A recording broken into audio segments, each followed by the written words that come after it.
Assalamualaikum. Waalaikumsalam. Gimana kabarnya Mas Edi? Alhamdulillah ketemu lagi dengan narasumber saya ini. Iya. Mas Aji sehat? Alhamdulillah sehat, Mas. Alhamdulillah rabbil alamin. Mas Edi, ya, saya tuh sering dengar karena perbedaan agama itu bisa menimbulkan terkadang perpecahan, perselisihan, Mas Edi. Sebenarnya bisa nggak sih agama itu menjadi pererat hubungan antar manusia, Mas Edi? Jadi dengan agama kita bisa menjadi bersatu, memiliki cinta kasih dan lain-lain. Bisa nggak, Mas Edi? Mohon izin, Mas Edi. Ya, terima kasih. Ini langsung tancap gas ini, baru datang langsung ditanya ya. Luar biasa ya. Sebelumnya saya mau menyapa teman-teman di rumah ini. Assalamualaikum warahmatullahi wabarakatuh. Ya, terima kasih Mas Aji sudah ketemu lagi dengan saya. Ini kita mau ngobrol-ngobrol santai nih teman-teman ya. Tadi Mas Aji mempertanyakan kenapa sih selama ini agama selalu menjadi salah satu pemicu pertentangan gitu ya, sehingga tidak rukun. Sebenarnya bisa nggak disatukan gitu? Sangat bisa, sangat bisa. Karena agama sendiri itu kan salah satu tujuannya adalah untuk mengatur kehidupan manusia ya, supaya menjadi baik. Kalau kita lihat semua agama itu, kita bicara dari sisi hubungan antar umat beragama ya. Itu setiap agama itu pasti akan mengajarkan kebaikan. Iya, pasti itu. Tapi kalau bicara masalah akidah pasti akan berbeda setiap agama.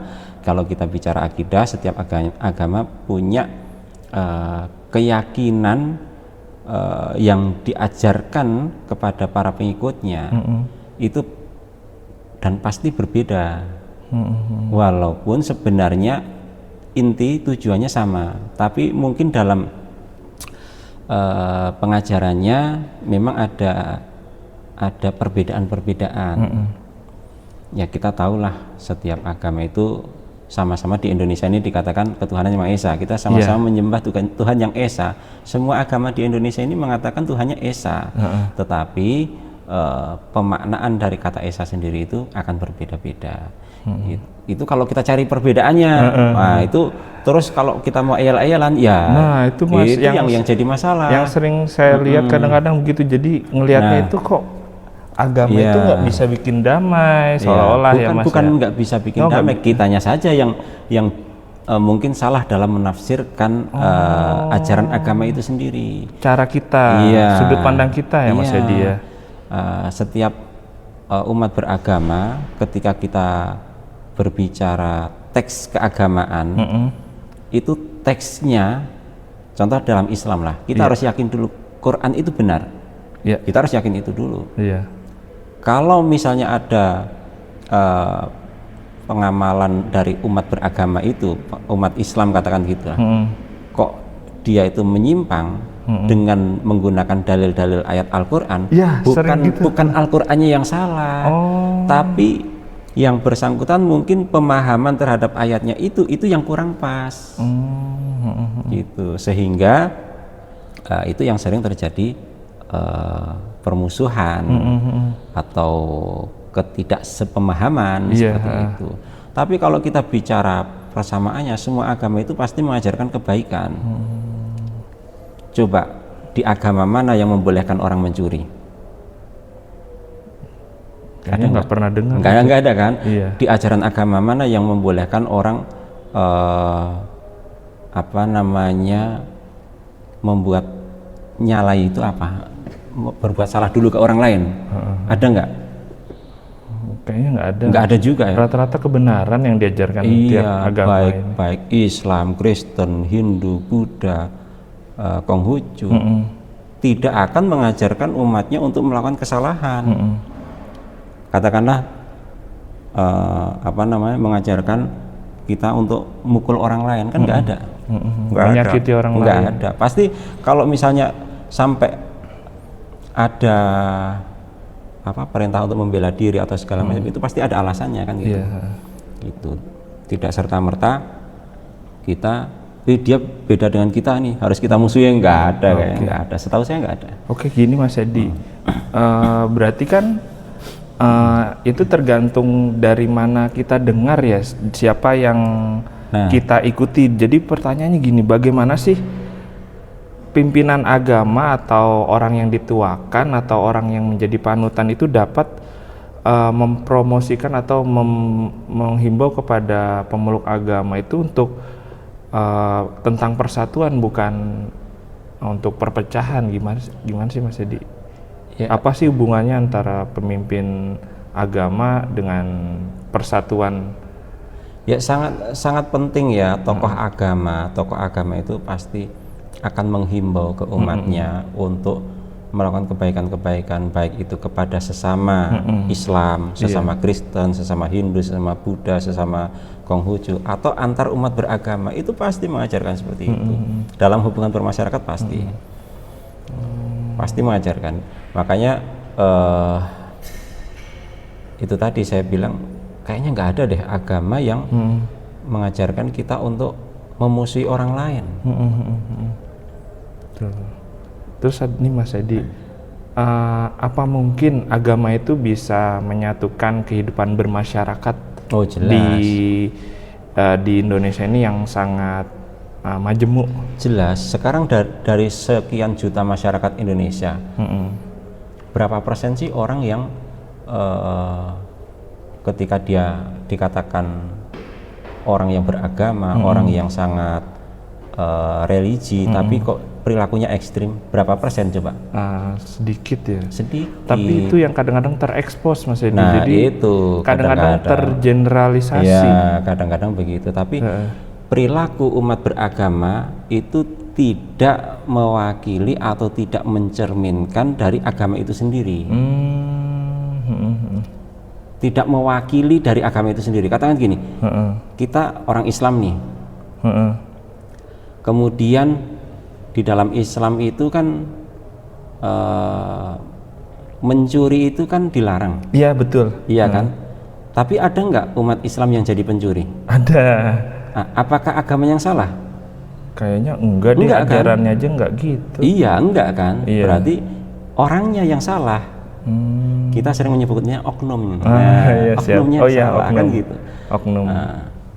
Tapi ya mungkin sampai terjadi orang kok mencuri apa itu, dia ada alasan lah, entah masalah ekonomi, entah apa segala macam. Tapi perilaku dia sebagai seorang muslim kok mencuri itu tidak mewakili bahwa Islam itu seperti itu, tidak. Oke. Tadi ya Mas Edi, lanjut lagi terkait sampai orang mencuri, mungkin dia memiliki kekurangan ekonomi. Bisa nggak sih agama itu berperan menjadi pengembangan sosial di masyarakat? Jadi sebagai mengajarkan sosial agar supaya masyarakat itu berkembang atau ya, ekonomi. Jelas bisa toh. Oh bisa. Jelas bisa. Kan banyak ayat-ayat Al-Qur'an yang memerintahkan kita untuk mencari rizki gitu kan, untuk memang Allah tidak menjanjikan kita kaya, tapi Allah memerintahkan kita untuk berusaha, untuk bekerja gitu kan. Banyak kan ayat-ayat Al-Qur'an yang seperti itu mengajarkan kita untuk kita tuh hidup di dunia jangan lupa dengan dunia, tapi jangan kita tergantung dengan dunia. Oh, berarti harus berbagi gini, juga ya Mas Edi. Siap. Misalnya gini, kita kan diajarkan untuk zuhud. Tahu zuhud nggak? Apa itu zuhud? Zuhud itu menggunakan dunia seperlunya. Oh, menggunakan dunia seperlunya. Jadi kita itu tidak hati kita tidak tergantung pada dunia. Jadi gini, misalnya gini, kita punya mobil, bukan kita itu mobil itu menjadi segala-galanya bagi kita. Tapi ya mobil itu adalah sarana yang kita gunakan untuk beribadah, gitu loh. Bukan terus kita karena ngejar pengen beli mobil, pengen punya mobil, pengen mobil yang mewah terus kita mengabaikan Tuhan, itu bukan. Tapi kita prioritasnya ke Tuhan, ke Allah kita prioritasnya. Adapun dunia itu adalah sarana untuk menuju ke sana. Gitu. Kita punya banyak mobil, tapi bukan berarti terus hati kita itu ke mobil. Oh, jadi fasilitas aja ya? Iya, hanya fasilitas saja. Iya. Oke. Bisa nggak sih agama itu menjadi pertanyaan berikutnya? Bisa nggak agama itu menjadi sebagai mempererat untuk mencegah diskriminasi membeda-bedakan dan lain-lain dalam Islam mungkin diajarkan. Kalau dalam Islam dalam bersosialisasi justru di dalam Islam itu kan mengajarkan kita itu sama, berdiri sama tinggi, duduk sama rendah. Kalau kita sholat, kalau sholat di depan masih kosong, kita kan harus maju. Kalau ada seorang pejabat atau orang kaya raya datangnya terlambat, ya nggak mungkin dia langsung di depan toh. Dia tetap di belakang toh. Nggak mungkin. Ada pejabat, kamu mundur. Nggak kayak gitu lagi kan? Sholat ada. Kan nggak gitu juga. Iya. Terus ketika sholat kan kita semua disuruh menutup aurat. Terus kita yang laki-laki tidak diperkenankan menggunakan perhiasan berupa emas kan gitu, nggak boleh kan kayak gitu. Nah itu kan kita tuh sama rata, mau kita orang kaya, mau kita orang berstatus tinggi, kita sama. Ketika kita sholat sama-sama kepala kita ada di tanah. Seragam ya. Iya. Mau yang kaya sujud juga, mau yang miskin sujud juga. Iya. Dari segi itu saja itu sudah mengajarkan kita bahwa kita itu sama rata. Kita tidak boleh membeda-bedakan, mau kulit hitam, kulit putih, kulit abu-abu, semuanya sama. Gitu. Misalkan orang kaya, saya nggak mau sujud. Itu repot juga ya. Benar-benar agama berarti mengajarkan kita untuk sama. Ya. Itu kalau dalam Islam ya. Mungkin kalau agama lain saya nggak tahu apakah ada kasta-kasta atau strata sosial, saya nggak tahu itu. Saya nggak terlalu mendalami yang lain. Berarti tadi ya, ibadah itu dalam agama Islam juga menjadi contoh nyata untuk menyatukan masyarakat, bahwasanya baik miskin, kaya, jabatan tinggi, jabatan rendah, kalau di mata Allah atau Tuhan itu sama derajatnya, Mas Edi.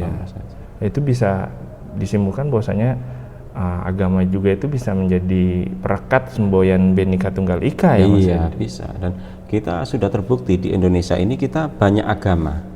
Ya toh. Kita ada 6 ya, 6 agama yang sudah diakui di Indonesia ya. Ada 6 negara yang kok negara jadinya agama yang diakui di negara Indonesia. Kita hidup berdampingan selama puluhan tahun ya. Kalau dihitung dari sejak Indonesia merdeka kan baru 79 tahun ya. Iya betul. Selama 79 tahun kita berdampingan juga kita Indonesia kayaknya damai-damai saja, dan Indonesia terbukti kuat gitu sampai saat ini. Bahkan dulu sebelum menjadi Indonesia, dari perbedaan-perbedaan itu kita bisa menjadi satu. Ya kan. Oke. Mas Edi, satu lagi nih. Ini sebenarnya udah selesai pertanyaan tentang ini ya. Tentang agama itu mempersatukan masyarakat. Ini satu lagi yang agak nggak enak di telinga menurut saya sih, ini dan viral, Mas Edi. Terkadang ada beberapa oknum mungkin ya yang bangga terhadap nasab ini. Nasab, jadi menganggap nasabnya lebih unggul daripada, atau keturunannya itu lebih unggul dibanding yang lain. Itu sampai saat ini masih terdengar. Yang masih viral saat ini. Iya, Mas Edi, itu gimana Mas Edi? Sebenarnya ini sebenarnya pembicaraan kita meleset nggak sih? Enggak apa-apa, tadi kan udah selesai. tadi udah selesai. Tapi itu juga kadang-kadang yang begitu kan ini Mas Edi, apa namanya? Bagusnya ini jadi 2 part ini. 2 part 2. Iya kan. Masih ada hubungannya sih. Kadang-kadang menganggap dirinya paling unggul atau lebih mulia itu kan jadi kita sebenarnya sama saja di hadapan Allah. Kita mau keturunan siapa itu sama aja, yang membedakan hanya ketakwaannya saja. Tapi kalau masalah yang ramai sekarang ini ya, yang viral ya tentang nasab Pahlawi ya. Nah itu kalau kita bicara masalah nasab, saya bukan ahli nasab nih. Saya tidak mau berkomentar tentang nasabnya sendiri ya. Tapi kita serahkanlah kepada yang ahlinya. Tapi dengan peristiwa yang terjadi saat ini, banyak hikmah yang bisa kita ambil. Saya sangat senang dengan munculnya peristiwa ini. Senangnya apa? Bukan senang karena ada nasab dibatalkan, bukan itu. Kan chaos Mas Edi ini. Ya, tapi gini, coba perhatikan. Di Indonesia ini sudah mulai muncul lagi nih. Apa tuh? Budaya akademik. Oh, budaya akademik. Ketika Kiai Imaduddin, beliau itu mengatakan melakukan penelitian tentang nasab gitu kan diawali dengan penelitian tuh. Oh iya. Ya toh. Dengan adanya penelitian itu akhirnya kan beberapa orang yang lain juga mencoba mengkaji secara akademis. Ya. baik yang pro Pak Alawi maupun yang pro Kiai Imaduddin. Mereka mencoba berdiskusi secara ilmiah. Iya, takutnya ini sangat taklid bagus. buta Mas Edi. Ya. Kalau itu kan bagus berarti ya. Itu sebenarnya sangat bagus untuk mengedukasi masyarakat kita, karena beberapa waktu yang lalu kan kita sering lihat di media massa itu, wah kayaknya orang saling serang, hanya saling cemooh, tidak ada yang menunjukkan budaya akademis sama sekali. Bukti-bukti esensi yang valid gitu iya ya. kan, wah beberapa tahun yang lalu cuman kan ejek-ejekan. Iya, media sosial kita kadang-kadang sampai tawuran, ada yang meninggal, maaf. Nah itu media sosial kita itu isinya kayak, kalau saya boleh ya mengatakan, mohon maaf kasar sedikit, kayak sampah isinya gitu. Media sosial kita kemarin gitu. Tapi dengan adanya peristiwa ini, itu budaya akademis mulai kelihatan tuh. Orang yang merasa bisa membaca kitab, dia buka lagi kitabnya. Tidak hanya kitab, siapa itu Profesor siapa? Quraisy Bahem Ali atau siapa namanya, saya lupa. Nanti itu kita malah cari. dari banyak sumber dia, bukan hanya yang berbahasa Arab, berbahasa Ibrani, berbahasa apa itu, saya lupa juga itu. Nah itu kan budaya akademis yang muncul. Betul. Kemudian dari pihak Pak Alawi sendiri mengungkap banyak kitab tuh dibuka, gitu. Dipertemukan berarti ya. Langsung menyusun buku kan, langsung dikomentari lagi kayak sama Kiai Imaduddin. Itu kita lihat sisi positifnya, jangan kita lihat sisi negatifnya. Nah itu sangat bagus budaya keilmuan itu. Mengajarkan masyarakat untuk berpikir ya Mas Edi. Iya, dan secara keilmuan jadi bisa dipertanggungjawabkan apa yang diomongkan di media sosial itu. Tidak ngawur, sehingga anak-anak kita nanti juga ketika melihat media sosial, oh iya ketika ngomong itu ada dasarnya. Sudah teredukasi di situ gitu. Itu saya sukanya di situ. Gitu. Nah, masalah nasab sendiri, mana yang benar mana yang salah, monggo kita serahkan kepada ahlinya, biar ahlinya yang memang tahu ilmu tentang nasab itu yang berkomentar tentang itu. Bahkan ahli DNA ikut berbicara, ya monggo silakan, ya kan. Jadi terbuka untuk publik ya Mas Edi. Iya, silakan dari aja. segala sisi ditinjau. Iya. Jadi nggak satu arah, sumbernya dari satu. Nah itu satu hikmah. Hikmah yang lain. Iya, gimana Mas hikmah Edi? yang lain gini, kita nggak tahu kebenarannya, tapi gini, jangan kita memalsukan nasabnya kita.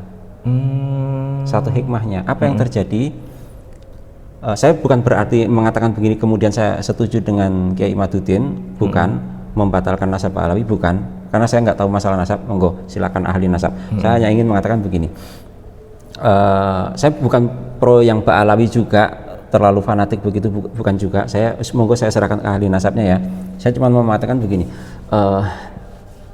ketika apa tadi,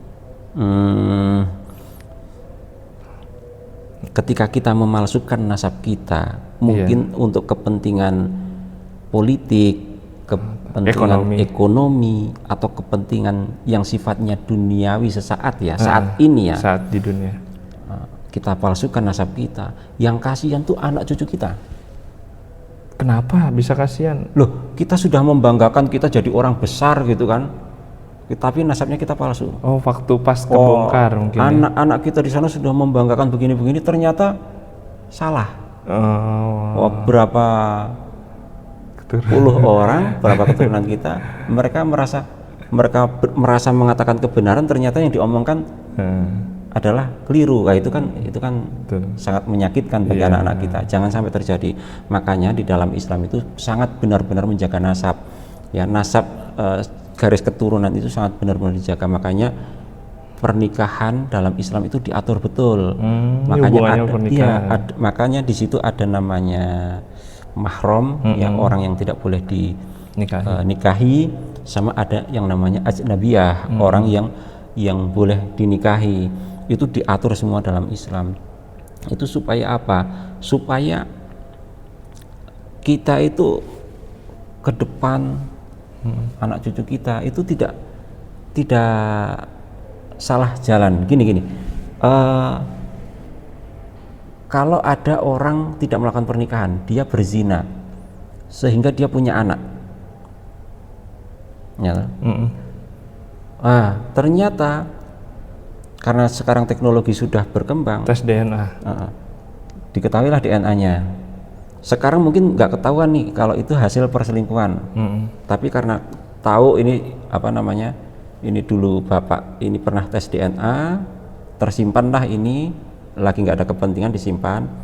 Suatu saat sampai anak cucu sudah berkembang biak banyak, ternyata anak cucu kita atau mohon maaf, bukan anak cucu kita, anak cucu dari orang yang berzina tadi itu, ya toh, hasil dari perzinahan, mereka jadi orang besar nih, jadi orang besar, punya nama, berbicara masalah agama, berbicara masalah apa.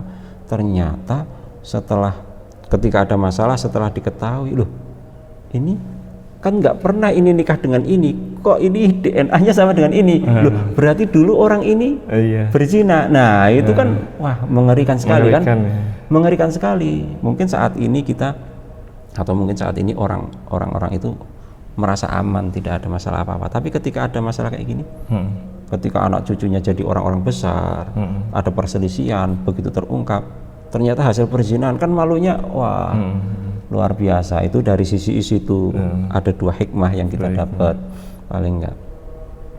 Dan masih banyaklah hikmah-hikmah yang lain dengan adanya peristiwa ini. Peristiwa kisruh tentang nasab ini ada hikmahnya juga ya Mas? Iya. Yang penting begini, oke lah, kalau saya sih ya, walaupun dia betul Pak Alawi itu keturunan Rasulullah atau bukan, monggo serahkan ke ahlinya. Dari keturunan Pak Alawi ini banyak yang jadi tokoh-tokoh besar, ulama-ulama besar. Kalau memang apa yang difatwakan, apa karya-karyanya itu memang benar, ya kita ikuti, nggak masalah. Benar ini cara kita memvalidasinya gimana Mas Edi? Kita gini, maksudnya kan gini, benar itu relatif kadang-kadang. Oh, nah, saya udah setuju sama Ustadz ini, apa yang dikatakan Ustadz ini, atau orang ini pasti benar, saya akan mengikuti terus walaupun dia berkata salah. Nah itu cara memvalidasi benar atau salahnya itu gimana? Kan mereka banyak karya tentang agama, baik ilmu fikih ataupun ilmu sejarah ataupun ilmu-ilmu yang lain. Nah, selagi kita belajar ilmu-ilmu yang mereka sampaikan dalam bentuk kitab-kitab itu tidak ada pertentangan, tidak ada masalah gitu kan, dan itu memang betul secara syariah, ngikutin, tidak bertentangan dengan Al-Quran, hadis, dengan sunnah, dengan dengan ulama-ulama yang lain, ya nggak apa-apa. Tapi kalau kita bicara fikih, di situ masih banyak khilafiyah, ya kan, khilafiyah. Nah, secara keilmuan kalau itu memang betul sumbernya dari Quran, dari hadis, dari ulama-ulama sebelumnya, ijma, qiyas segala macam, kita masih bisa ikuti, nggak ada masalah. Boleh. Tapi kayak entah yang nulis itu siapa. Tapi kayak saya orang awam gini Mas Edi, sebelumnya tadi diceritakan Mas Edi bahwasanya Al-Quran itu tidak salah, yang menerjemahkannya aja atau yang menginterpretasikannya aja kadang-kadang yang mungkin agak melenceng. Jadi pas orang yang menginterpretasikan itu melenceng dan menjadi tokoh, dan misalkan saya mengikuti tokoh tersebut, kadang-kadang saya ikut melenceng Mas Edi. Ya, makanya itu kita sebagai saya sebagai masyarakat awam, apa yang harus saya lakukan Mas Edi? Nah, makanya ketika kita mengkaji ilmu agama itu jangan fanatik buta. Artinya fanatik buta. Sehingga kita menerima masukan-masukan juga dari ulama yang lain. Contoh gini. Jangan ilmu agama deh. Kita belajar ilmu teknik deh. Ilmu teknik saja, kalau kita hanya belajar buku, apakah yakin situ bisa mempraktekkan ilmu teknik itu? Oh iya, nggak bisa. Belum tentu kan? Belum tentu, karena kita juga perlu belajar di laboratorium. Laboratorium atau bengkel, ya toh, karena ilmu teknik ya. Di bengkel kita perlu di situ. Mungkin kita belajar dengan orang yang dia nggak sekolah. Kita praktek di bengkel-bengkel pinggir jalan. Karena berarti misalnya gitu. Hikmah itu kebaikan atau ilmu itu nggak hanya didapat dari orang yang kira-kira punya nama, tapi di lapangan pun. Iya, artinya bukan ngambil dari satu sumber. Kita cross check nih. Oh iya, kita belajar ilmu secara teori seperti ini dengan si A. Coba kita belajar lagi dengan si B seperti apa. Kita belajar lagi dengan si C seperti apa. Nanti kalau kita sudah banyak belajar, kita kan akhirnya bisa menyimpulkan sendiri mana yang paling sesuai. Satu lagi Mas Edi, Tapi terkadang ada tokoh yang menyatakan bahwasanya kalau belajar itu pada satu guru aja, jangan sama orang lain. Ada tapi Mas Edi yang kayak gitu, tokoh yang berkata begitu. Jadi kita akhirnya yang konsepnya Mas Edi itu lah nanti nggak bisa dipertanggungjawabkan. Kadang-kadang ilmunya itu kan pasti kadang-kadang ada yang berkata bahwasanya ilmu itu nanti akan mengikuti ini, yang bertanggung jawab siapa nanti tokoh yang akan di akhirat nanti. Kadang-kadang gini. Ya. Kita kalau membuat karya ilmiah, Iya. Di kampus-kampus ya, itu kan yang penting ada sumbernya, tulisan kita sudah bisa dipertanggungjawabkan, ya kan? Ketika kita belajar hanya dari satu sumber, tulisan kita tidak salah, tapi mungkin itu kurang kuat, ya kan? Ketika kita tidak salah, bukan berarti orang lain jadi salah dong. Iya toh? Tapi kadang-kadang pas ketemu ini sama ini, jadi kayak saya orang awam itu ketemu kebingungan, kok yang ini ngomong ini, kalau yang kita ini menginterpretasikan seperti ini. Jadi ya, budaya ilmiah itu kan juga dari Islam juga pertama kali apa namanya budaya tradisi mengkaji Al-Quran, mengkaji Sunnah itu kan juga budaya ilmiah juga. Itu budaya ilmiah di awal-awal Islam itu kan juga mengkaji Al-Quran. Jadi kalau kayak di dunia kampus tadi, kita punya sumber nih, kita nulis karya tulis, yang penting di situ ada sumbernya, sudah secara metodologi sudah betul, ya kan? Tetapi apakah ilmu ini benar-benar betul 100%? Sesuatu yang bersifat ilmiah itu selalu berkembang. Bisa yang dulu dianggap kebenaran suatu saat dipatahkan dengan kebenaran yang lain. Asalkan keterbukaan tadi berarti itu ya? Kalau kita bicara ilmiah, ilmu keduniawian. Tapi kalau kita berbicara agama, agama itu sumbernya Al-Quran. Kita percaya dulu nih Quran itu sumber yang benar, itu adalah wahyu Allah, kan gitu. Itu kalamullah, ya kan, kalamullah. Jadi kita harus percaya itu benar dulu. Iya. Nah, kemudian ketika kita menginterpretasikan Al-Quran, loh kok kayak gitu ya, kayaknya kurang pas, hati nurani kita berkata demikian. Nah itu ketika kayak gitu, itu kita harus cross check nih, coba nih menurut ulama yang lain seperti apa. Selagi itu sifatnya keilmuan yang, karena dalam Al-Quran tidak hanya berbicara masalah ibadah ya, bicara juga masalah dunia juga, masalah perkembangan teknologi juga dibicarakan dalam Al-Quran. Ilmu kedokteran juga luar biasa, tentang penciptaan manusia juga dibicarakan secara luar biasa dalam Al-Quran ya. Nah, ketika kita pertemukan ilmu dari Al-Quran ini dengan ilmu kedokteran, ternyata tidak ada pertentangan, gitu, berarti kan itu membuktikan kebenaran Al-Quran. Tapi kalau misalnya kok ada yang salah, ntar dulu, yang benar pasti Al-Qurannya, ntar yang salah yang di mana? Apakah memahami ayatnya yang kurang pas, atau ilmu kita yang kita temukan ini ada penyimpangan? Kita menginterpretasikan. Karena gini, saya pernah contohkan kalau nggak salah di podcast Mas Aji juga nggak ya? Di mana? Babi. Babi itu kan diharamkan. Iya, diharamkan. Padahal sebagian orang tuh segala sesuatu yang hewan, hampir semua hewan itu dimakan. Ada itu orang-orang yang kayak gitu. Tentunya bukan orang Islam lah ya. Ada segala binatang dimakan.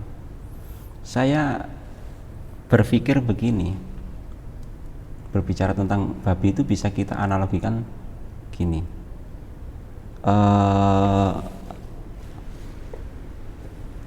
Perabot kita yang bahannya tanah itu apa saja contohnya? Apa ya? Keramik nih, dari tanah, ya toh. Kemudian kloset itu juga dari tanah, sama-sama dari tanah, ya toh. Tapi beda fungsi. mangkok bisa buat makan. Kalau terbuat dari porselen, dari tanah kan juga bisa buat makan. Kloset itu kalau belum dipasang di sana bisa juga buat makan. Tapi etis nggak? Pantas nggak? Iya. Pantas nggak? Nggak pantas. Nggak pantas kan? Karena penciptaannya fungsinya adalah untuk buang air besar, sedangkan ini fungsinya untuk makan. Nah, sama binatang, Allah menciptakan sapi untuk kita konsumsi, ayam untuk kita konsumsi, tapi Allah menciptakan babi bukan untuk kita konsumsi. Walaupun sama-sama ini binatang, mau dimakan juga bisa. Sama, bentuknya kloset itu untuk nampung pivot lah, contohnya pivot. Tahu pivot kan? Iya, yang buat pipis, yang orang sakit. Orang sakit. Nah, itu kalau buat naruh sayur sop bisa kan? Kita makan pakai pivot gimana? Kurang nyaman. Kalau kita orang normal pikirannya kan nggak mau kan? Iya. Padahal kan bisa buat naruh itu. Bisa. Sama, babi itu bisa dimakan kan? Tapi agama melarang untuk dimakan karena penciptaan babi itu bukan untuk dimakan.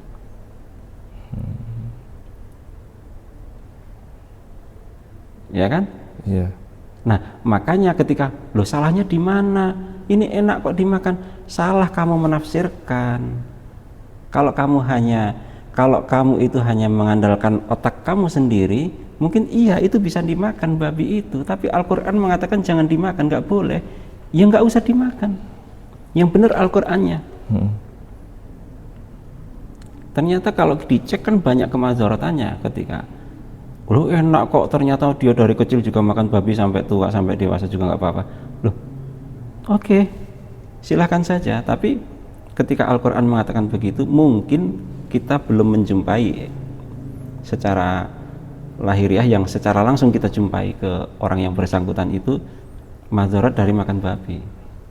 Tapi karena Allah sudah melarang itu, pasti ada hal yang tidak baiknya. Karena tujuan penciptaan babi bukan untuk dimakan. Ya kita lihat aja babi, dia apapun yang ada dimakan ya, sama babi, kotorannya sendiri aja dimakan, ya toh. Itu kalau babi. Nah, ketika Al-Quran melarang kita mengkonsumsi babi, pasti ada tujuan dari larangan itu. Yang betul Al-Qurannya. Iya.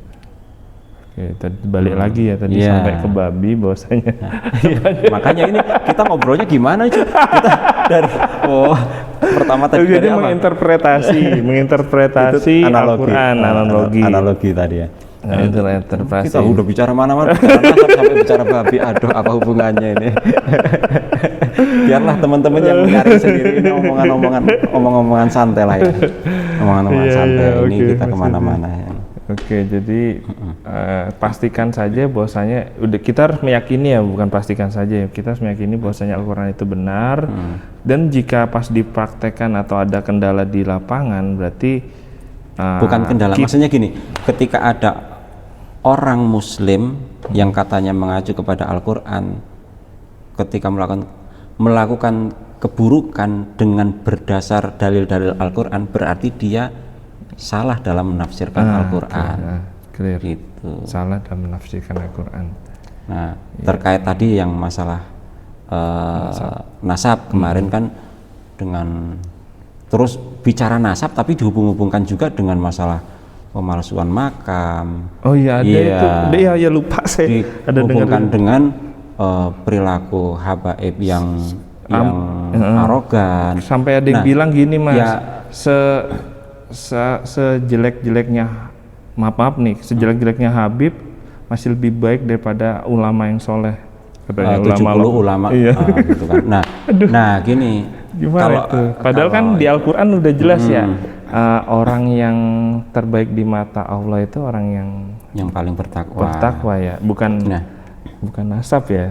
Oh tidak, ternyata kan banyak contoh atau bahkan ada kan keturunan Nabi, anak Nabi atau istri Nabi yang mereka juga tidak selamat juga, ya kan? Nah, bukan Nabi Muhammad tapi ya, Nabi apa itu yang Nabi Lot, Nabi Nuh, iya kapal kan? Nabi Nuh, iya kan? Gini, ini fenomenanya ketika gimana kita tuh? bicara nasab, Iya. ya ya jangan dikaitkan dengan masalah perilaku orang, jangan dikaitkan dengan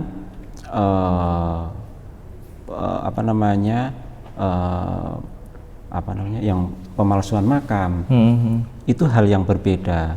Walaupun sebenarnya tadinya ketika meneliti nasab itu awalnya karena memang arogansi atau arogansi oknum ya, oknum yang mengaku keturunan Pak Alawi. Kan ya, peluang tuh Mas, peluang bisnis. Ya. Nah, ya kalau ekonomi ya tadi itu sih. monggo sih ya, tapi kalau pandangan saya kok kayaknya kita nggak fair kalau kita membatalkan nasab gara-gara perilaku yang seperti itu. Bukan itu harusnya. Ya silakan masalah nasab itu urusan itu ya. Melalui ilmu nasab, melalui ilmu yang terkait dengan itulah. Tapi terkait dengan perilaku itu hal yang berbeda. Jangan dijadikan penguat untuk membatalkan nasab gitu. Kalau menurut saya sih ya, tapi ya monggo sih yang lebih paham. Saya nggak terlalu paham masalah itu. Cuman kok kayaknya kurang fair saja gitu. Cuman ya yang penting saya sih secara pribadi ya, yang penting ketika ajaran itu jelas-jelas menyimpang atau terkesan di situ ya jelas tidak sesuai gitu, ya mending kita menghindari. Contoh yang masalah pemalsuan makam, saya juga nggak setuju ketika pemalsuan makam gitu ya. Setahu saya itu kalau kita mendoakan orang meninggal, kemudian kita mau kita mau meletakkan benda, kita anggap ini sebagai itu kalau secara pribadi kayaknya nggak masalah sih, karena kita niat mendoakan orang, anggaplah ini kita mendoakan di hadapan simbolis gitu, kayaknya masih nggak apa-apa. Kalau itu sendiri ya bukan terus dibangun menjadi makam untuk umum, itu kan menjadi merancukan mana makam yang itu asli. Jatuhnya musyrik nggak sih Mas? Tadi membuat makam bukan terus hanya untuk tanda saja sih. Saja. Setahu saya gitu. Setahu saya dulu saya pernah belajar kayaknya saya pernah belajar tentang itu, cuman saya lupa itu sudah lama sekali dan udah nggak saya buka-buka lagi kitab tentang ini itu. kayaknya perlu pembahasan Mas Edi. Jadi kadang-kadang ada orang yang datang ke suatu makam malah meminta. Nah, itu nanti itu mungkin bahasan selanjutnya. Kurang pas juga. Nanti itu kita bahas. Ya, itu. Kita tuh mendoakan ya, kita mendoakan. Statusnya harusnya mendoakan ya. Mendoakan. Yaitu ketika agama dikomersilkan atau mencari uang menggunakan simbol-simbol keagamaan, kok kayaknya kurang pas ya. Sama kayak tadi makan di pispot. Itu kan nggak mungkin ya. Harusnya nggak mungkin ya. Walaupun pispot baru tapi kayaknya nggak pas ya. saya sendiri menganalogikan begitu ketika ada orang makan babi kayak gitu. Menganalogikannya. Itu pandangan saya sih, tapi ya monggo yang ahli lah, yang lebih ahli sih.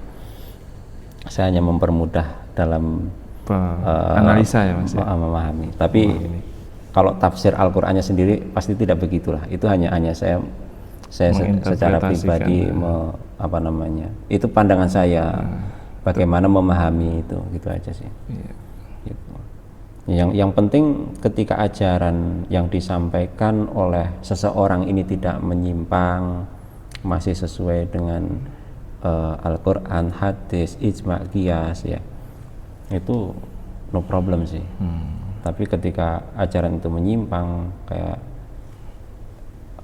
pemalsuan makam atau menganggap dirinya itu bisa memberi syafaat ke orang lain, setahu saya yang bisa memberi syafaat hanya Rasulullah, setahu saya.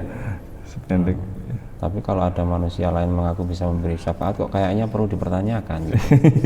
Soalnya kayaknya para ulama nggak mengatakan begitu kayaknya. Nah itu ya semoga lah. Silakan. Kalau saya sih kok kayaknya kurang pas gitu. Gitu. Ya nanti monggo silakan teman-teman benar-benar belajarnya dengan kiai, dengan ustadz yang benar-benar paham dan Jangan cuma satu tadi ya. Pemahaman saya sih, menurut saya sih jangan cuma dengan satu orang, jangan cuma satu orang. Jangan banyak sumber itu lebih baik. Ketika kita bikin karya ilmiah dengan banyak sumber itu lebih kuat, lebih dipercaya, iya. Dan hasil penelitian yang menggunakan banyak sumber itu lebih kredibel, lebih diakui, lebih diterima dalam berbagai macam jurnal daripada yang hanya 1-2 sumber saja. Gitu. Oke, Mas Edi. Oke. Panjang lebar. Padahal tadi masalah kerukunan tadi ya. Kenapa menjadi nasab dan menjadi babi. Sorry teman-teman, silakan teman-teman bisa simpulkan sendiri. Ini ocehan kita berdua mengisi waktu nganggurnya kita. Oke, Mas Edi. Tengah-tengah kesibukan tapi kita masih nganggur ya. Betul. Tengah-tengah kesibukan kita ibaratnya ingin mencurahkan apa yang kita pikirkan, apa yang kita risaukan, Mas Edi. Ya, bagi teman-teman kalau itu ada manfaatnya silakan diambil, kalau tidak ya abaikan saja. Mau berkomentar silakan, tapi yang santun. Dalam dunia akademik kan kita boleh berbeda, yang penting kita jujur, ya kan? Kita boleh salah, yang penting kita jujur. Jangan sampai kita itu yang penting menang. Beda lagi ya.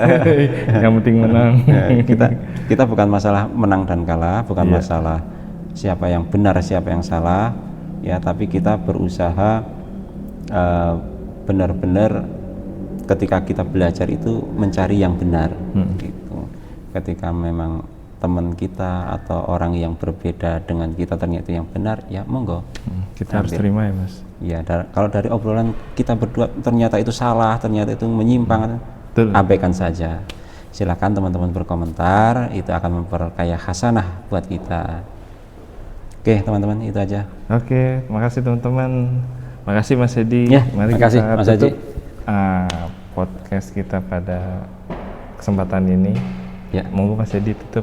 Oke, kita tutup bersama. Kita akhiri. Billahi taufiq wal hidayah wa ridha wal inayah. Wassalamualaikum warahmatullahi wabarakatuh. Yes.